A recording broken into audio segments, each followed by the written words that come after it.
Bismillahirrahmanirrahim. Assalamualaikum warahmatullahi wabarakatuh. Selamat siang Ibu Bapak Asesor Sertifikasi Dosen tahun 2025.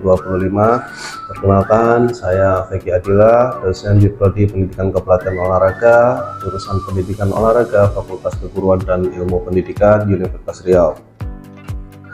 Video ini dibuat dalam rangka pemenuhan syarat, yaitu PDD, UKT, PT, pernyataan diri dosen dalam unjuk kerja Tridharma Perguruan Tinggi. Dalam PDD UKT PT kali ini saya akan membawakan tentang mata kuliah ilmu kepelatihan lanjutan dengan kode PKO 3102 dengan bobot 2 SKS pada semester genap. Adapun pengembang dan koordinator mata kuliah saya sendiri, koordinator program studi Ibu Ardia Julita. Berkenaan dengan deskripsi singkat mata kuliah ilmu kepelatihan lanjutan. Ilmu kepelatihan lanjutan di sini mata kuliah ini benar-benar memberikan pengalaman baru bagi mahasiswa agar dapat mengetahui, mendalami, dan membuat program latihan berdasarkan prinsip periodisasi baik dari macrocycle, mesocycle, microcycle, meiocycle berdasarkan analisis kebutuhan cabang olahraga baik dari sisi fisik, teknik, taktik, dan mental. Ditambahkan juga mahasiswa akan dapat menyusun instrumen dari 3 aspek: fisik, teknik, mental, dan membuat database latihan komponen utama biomotor baik endurance, strength, speed, flexibility sesuai dengan kebutuhan cabang olahraga spesifik. Adapun mata kuliah ini merupakan mata kuliah bersyarat. Adapun syaratnya adalah lulus di mata kuliah ilmu kepelatihan dasar. Berkenaan dengan pembobotan penilaian, di sini kita menggunakan bobot penilaian partisipasi aktif 25%, project 25%, presensi kehadiran 10%, tugas 20%, dan UAS 20%. Mata kuliah ilmu kepelatihan lanjutan ini dibebankan 3 CPL dari prodi. Adapun CPL-nya 1. Mahasiswa diharapkan mampu memahami konsep dasar dan menjelaskan prinsip-prinsip dasar dalam keterampilan cabang olahraga prestasi serta manajemen setiap cabang olahraga prestasi dan kepelatihan olahraga yang sesuai dengan perkembangan ilmu pengetahuan dan teknologi keolahragaan atau sport science. Yang kedua, mampu mengidentifikasi dan menganalisis berbagai bentuk metode dan teknik kepelatihan dalam berbagai cabang olahraga prestasi berdasarkan perkembangan ilmu pengetahuan dan teknologi atau sport science. 3. Mampu merancang dan mengimplementasikan bentuk program latihan dalam berbagai cabang olahraga berdasarkan kebutuhan dan karakteristik individu atau kelompok atlet dengan memanfaatkan alat dan teknologi yang relevan serta mengevaluasi dan menilai efektivitas program latihan serta memberikan rekomendasi untuk perbaikan dan penyesuaian program latihan.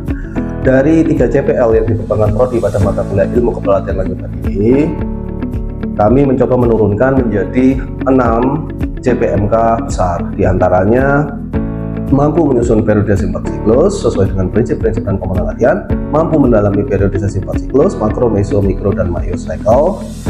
Ketiga, mampu menyusun instrumen tes awal kecaburan dari sektor fisik, teknik, dan mental. Keempat, mampu mendalami instrumen tes awal kecaburan dari sektor fisik, teknik, dan mental.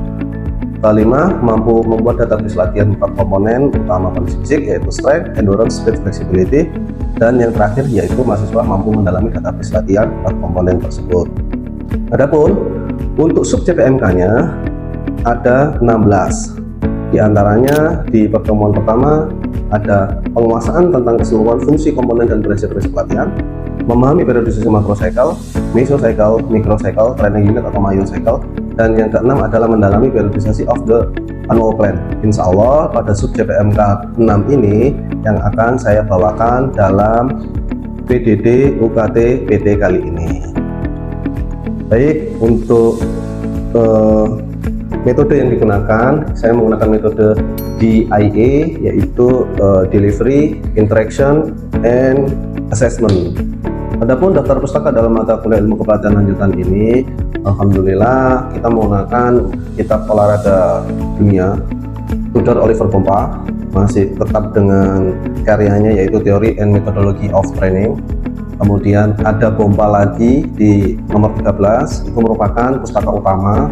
Dan tidak kalah pentingnya, saya menulis buku ada dengan judul Dasar-Dasar Kepelatihan Olahraga, diterbitkan oleh CV Pustaka Buku Nusantara. Kemudian ada artikel saya yang terindeks Scopus dengan judul The Effect of Interval Training. Ada total 15 pustaka utama, ditambahkan lagi ada total 21 untuk total pustaka. Untuk pendukungnya ada 6 judul artikel 1, buku 5. Adapun untuk pustakanya bisa Bapak Ibu lihat di sini. Kemudian kita mencoba untuk langsung datang ke kelas untuk praktek pengajaran. Terima kasih. Oke, bismillahirrahmanirrahim. Assalamualaikum warahmatullahi wabarakatuh. Waalaikumsalam warahmatullahi wabarakatuh. Sehat? Ya. Sebelum kita memulai perkuliahan kita pada hari ini, kita berdoa menurut agama, kepercayaan masing-masing. Semoga apa yang kita pelajari nanti ada guna manfaatnya bagi kita dan apa yang kita lakukan terhitung sebagai amal ibadah. Doa mulai.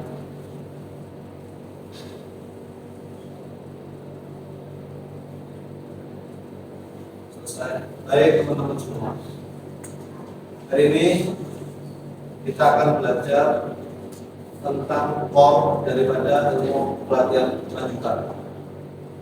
Sekarang kita ada di menit keberapa? Menit ke-6 ya.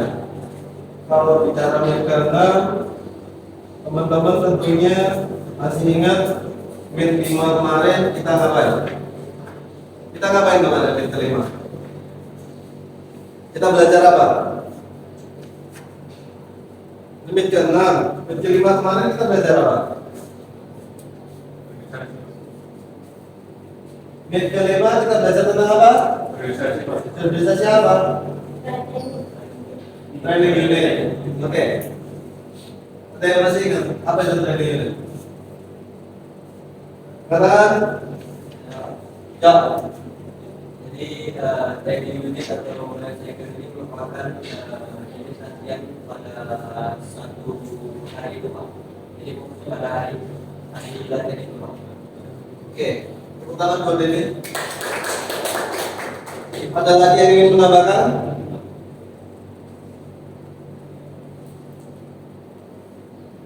Sebuah komponen administrasi pada setiap bentuk latihan. Jadi kalau ngomongin tentang training unit itu adalah cacahan terkecil dari gambaran yang paling gede. Apa yang paling gede? Makro, site, itu berapa lama waktunya? 1 tahun atau tahunan ya, bisa 8 tahun dan seterusnya. Setelah dari makro dicaca lebih kecil, namanya apa siklusnya? Salah. Meso itu apa? Bulanan. Biasanya berapa bulan? 5 bulan. Setelah di meso kita turunkan lagi menjadi mikro. Setelah mikro baru mayo. Kemarin kita sudah belajar. Hari ini kita akan mendalami keseluruhan periodisasi tersebut. Periodisasi of the annual plan. Seperti dalam layar, teman-teman. Santai saja, mau makan, mau minum, mau makan permen selama nggak ganggu jalannya kuliah, nggak apa-apa. Seperti di layar dijelaskan bahwa kita akan belajar di sub CPNK 310-206, yaitu mendalami periodisasi of the annual plan, yang mana indikatornya dalam pembelajaran kita kali ini adalah kalian dapat menjelaskan struktur secara umum rencana latihan tahunan. Yang kedua, mampu membedakan jenis-jenis sistem periodisasi tahunan. Ada blok, ada tradisional, ada linear, ada non-linear, ada unrotating. Yang ketiga, kalian mampu menyusun rancangan periodisasi tahunan sesuai dengan karakteristik cabur. Nanti kita akan ngambil sampel yaitu cabur tenis meja aja ya, karena sudah saya siapkan yang tenis meja. Kemudian yang keempat, kalian mampu mengevaluasi efektivitas skema tahunan terhadap peak performance. Apa peak performance, Ben? Bagus. Menggunakan scientific approach, pendekatan secara ilmiah. Artinya ilmiah apa? Artinya ilmiah apa? Iya loh, dapat poin belum proaktif.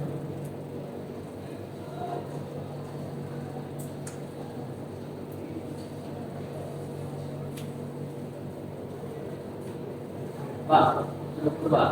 Ya, apa? Secara terukur. Yes.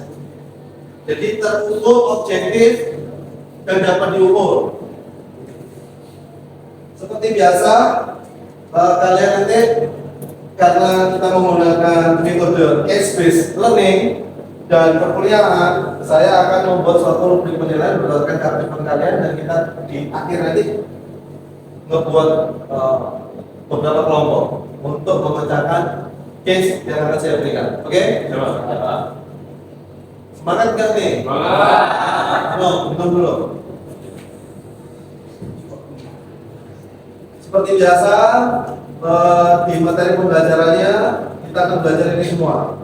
Ini tidak usah saya bacakan karena sudah ada di dalam website Sapuntri.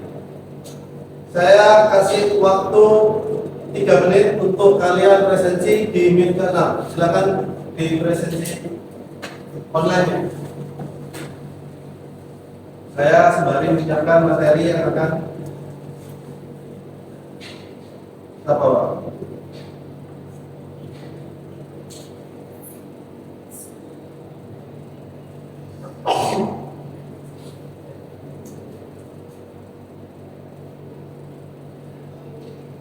Sudah?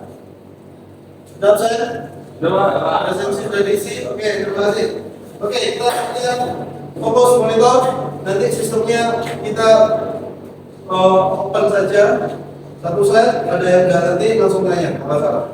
Jadi di minggu ke-6 kita mendalami tentang periodisasi secara detail. Adapun setelah pertemuan ini, teman-teman nanti akan mampu mengintegrasikan seluruh siklus periodisasi ke dalam satu rencana tahunan yang sistematis dan terstruktur. Kedua, teman-teman mampu memahami struktur dan tahapan periodisasi tahunan atau annual plan. Kemudian teman-teman mampu mengidentifikasi model-model periodisasi dan mengaplikasikannya dalam dunia pelatihan. Keempat, mampu merancang dan mengevaluasi skema tahunan latihan berdasarkan cabang olahraganya. Kebetulan contohnya tenis meja. Dan yang kelima, mampu menyusun peak performance plan yang efektif untuk target kompetisi utama. Dari tujuan pembelajaran ini, udah clear? Kita mulai masuk ke materi pertama. Oke, periodisasi menurut BOMA 2019 dikatakanlah seperti ini, bahwasanya periodisasi ini. Cara dari periodisasi ada di 4 siklus. Siklus pertama yaitu di makro, kemudian dilanjutkan meso, bulanan, kemudian di mingguan mikro, dan yang terakhir mile. Selanjutnya, bagi lulusan pendidikan pelatihan olahraga sudah sangat wajib kalian menguasai bagaimana cara menyusun itu ke dalam tahapan-tahapan yang konkret. Ada tahapan yang paling utama adalah tahapan persiapan, kemudian ada tahapan kompetisi, dan ada tahapan transisi. Ini adalah fase-fase daripada latihan. Kalau teman-teman tahu, apa sih yang menjadi faktor utama dalam penyusunan periodisasi latihan? Ada berapa? Ada berapa? ada 8 faktor. Yang pertama adalah proses, time, spek daripada si atlet, kemudian dari organisasi, manajemen, fasilitas, dan motivasi. Keuntungannya apa kalau kita menggunakan 8 faktor ini? Keuntungannya adalah kita dapat menjadi pedoman bagi mengorganisasikan untuk mencapai prestasi. Nah, biasanya yang dikendala ketika seperti itu mengklasifikasikan kelompok perdu atau tim. Ini usianya udah tua tapi kemampuannya sedikit, dan sebaliknya ini usianya masih muda tapi skillnya tinggi. Ini masuk kelompok yang mana? Betul? Nah, itu susah itu. Nah, caranya gimana? Klasifikasikan fokusnya di sini. Nggak urus usia absolut atau relatifnya, fokusnya di kemampuannya, skillnya begitu. Jadi ada 4 hierarki. Adapun ketika nanti kita bicara lebih dalam tentang periodisasi, teman-teman harus tahu bahwasanya pedoman dunia untuk atlet profesional latihannya itu 9 jam dalam 1 hari. Untuk atlet intermediate 6 jam, untuk atlet beginner itu 3 jam. Modelnya ngapain aja itu Pak 9 jam. Mereka akan kita bentuk di setiap tahapannya dengan deskripsi seperti ini. Ada 6 unsur, umum, khusus, kerak, dan seterusnya. Selanjutnya teman-teman akan melihat semacam grafik naik turun antaranya beban atau training load fisik sama penampilan yang diharapkan. Oke, kita masuk ke dalam contoh konkret di cabur tenis meja. Cabur tenis meja dia banyak sekali teknik yang harus dia kuasai. Total terdapat 33 teknik, 33 program. Seperti materi yang di dalam satu unri. Langkah berikutnya ketika kita sudah mengkolek keseluruhan ini, kita masukkanlah ke dalam program makro siklusnya. Nah, kalau kita melihat ini hanya sekedar gambar dan warna, bukan ada esensi. Pertanyaannya bagaimana Pak pengaplikasian di lapangan ketika kita setelah mewarnai hal ini? Nanti akan saya jelaskan lebih lanjut. Kita dapatkan ini, kita tahu. Pertama, ketika dia ada di babak pool, dia lawan si A sama si B sama si C, dia butuh 3 kali main. Kemudian di babak dia bisa menang, lolos ke babak berikutnya, babak 32 besar dia 1 kali, dan seterusnya. Sehingga total dalam satu event, semisal SEA Games, pada terberatnya dia harus bermain sebanyak 8 kali. Ini satu nomor. Berarti dia ikut tunggal, ganda, kemudian lain-lain. Kita ngomongin tentang satu nomor tunggal. Dia butuh 8 match. Kemudian kita coba konversikan, kita input minimum rally yang ada, servis terima servis mati 2 bola, maksimum rally yang terjadi 15 kali rally naik dan 20 bola. Average-nya didapatkan 9. Ya, dulu atas atas jadi 20. Itu atas atas. Dalam apa? Dalam 1 Mayu. 1 hari. 1 hari bisa 3 sesi. Pagi, sore, malam, atau 2 sesi pagi sore, atau 2 sesi sore malam. Yang penting dia menghabiskan rentang ini. Oke, Pak, berarti struktur bisa dikatakan dengan repetisi yang kita lakukan, Pak? Atau seperti apa? ya, repetisi yang kita lakukan. Seperti itu merupakan repetisi yang kita lakukan. Oke, mungkin kalian masih bingung ya, karena kita ini sangat dalam, sangat detail. Tapi di sini penting, di sini kuncinya. Kalian nggak akan perlu menemukan di YouTube apapun. Karena ini baru lagi-lagi project ya. Menggunakan ini. Oke, mendominasi. Namun di era cap 2020 ke atas, tanda warna strength tidak yang perlu itu edukasi. Tenis meja lokal, tenis meja itu wajib, iya tahu.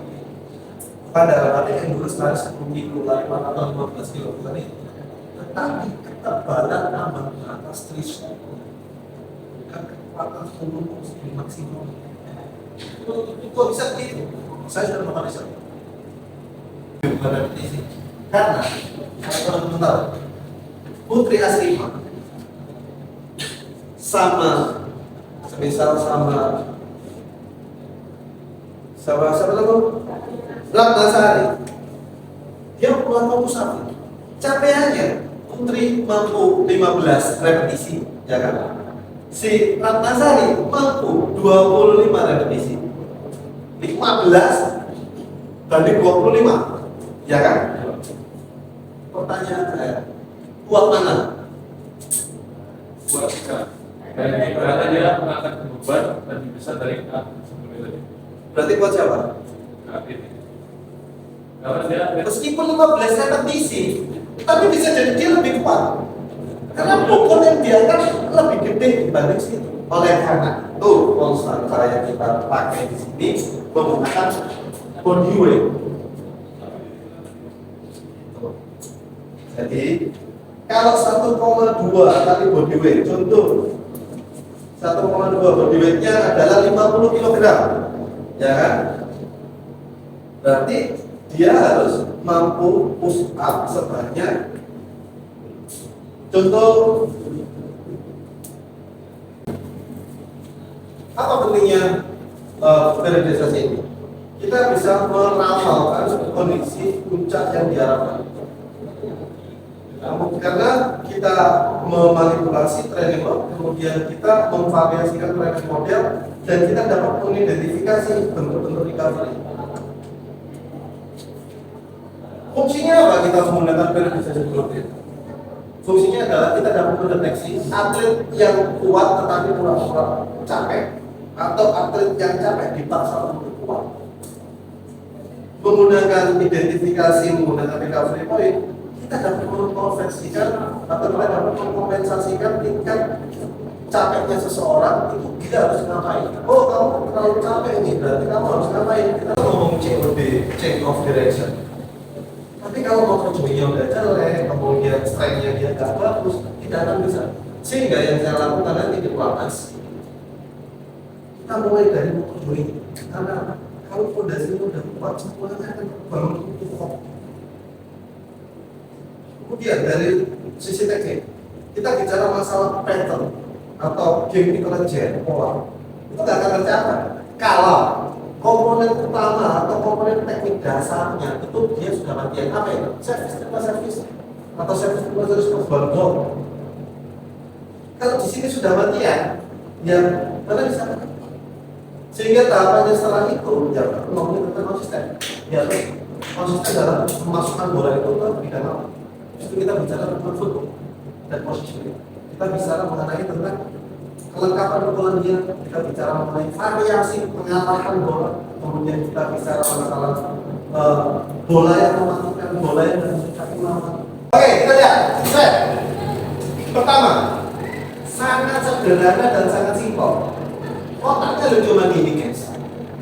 Dari sini tetapi dari ini kita sudah ketahui di peaknya di minggu ke-25 dan di peak keduanya di minggu ke-50. Itu materi tentang periodisasi. Kita akan berdiskusi, kita membuat kelompok. Silakan teman-teman masing-masing. 1, 2, 3, 4, 1, 2, 3, 1, 2, 3, 1, 2, 3, 4. Ada 3 kelompok, ada 4 kelompok ya. Oke, di sini yang menjadi case adalah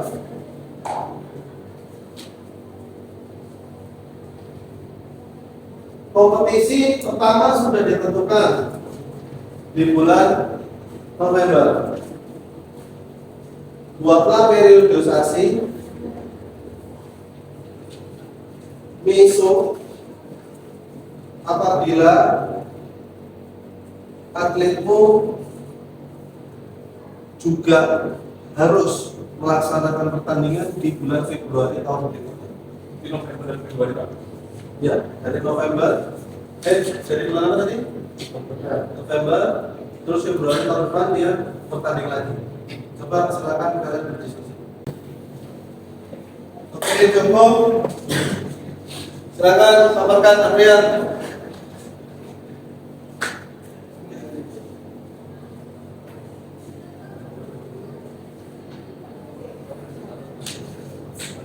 Ya, belum siap. Ayo, siapa yang siap?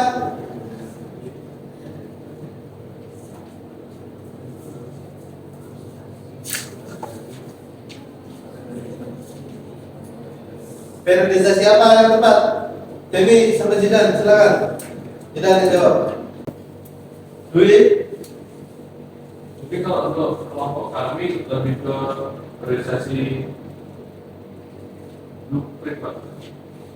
Karena kan ada 2 minggu format di antara November dan Februari. Dan November pun di minggu kedua dan ketiga sehingga memberikan waktu 12 tanggal Pak. Kami mungkin memutuskan di realisasi blueprint Pak. Oke. Pak, jawabannya dua-duanya benar atau tangan? Oke, baik. Kita sudah sampai di akhir. Untuk tugasnya kalian di rumah membuat ini ya.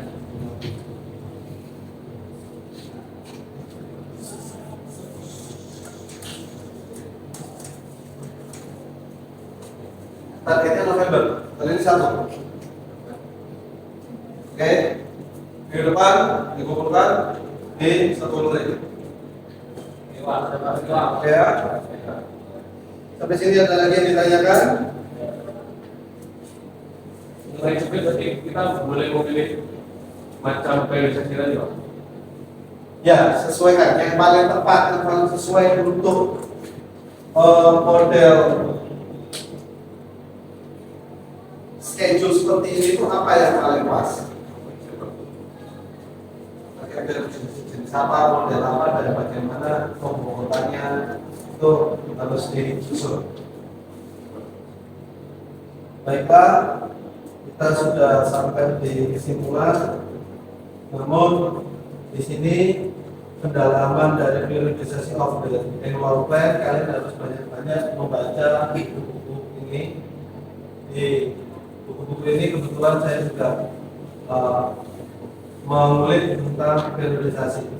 Kalian bisa cari di Google Scholar atau di buku-buku internet yang ada.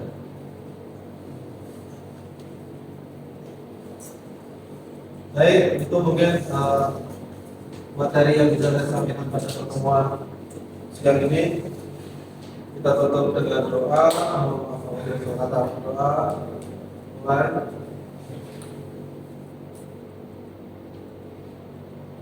Sudah selesai. Mohon maaf apabila ada salah kata. Terima kasih atas waktu dan perhatiannya. Wassalamualaikum warahmatullahi wabarakatuh. Selamat siang semuanya.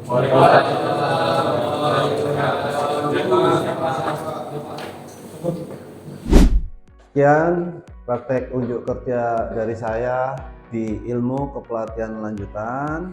Terima kasih atas waktu perhatian Ibu Bapak Asesor. Semoga menjadi bahan pertimbangan baik dalam rangka sertifikasi dosen PDD UKT PT. Bila taufiq wal hidayah, wassalamualaikum warahmatullahi wabarakatuh. Salam olahraga, jaya.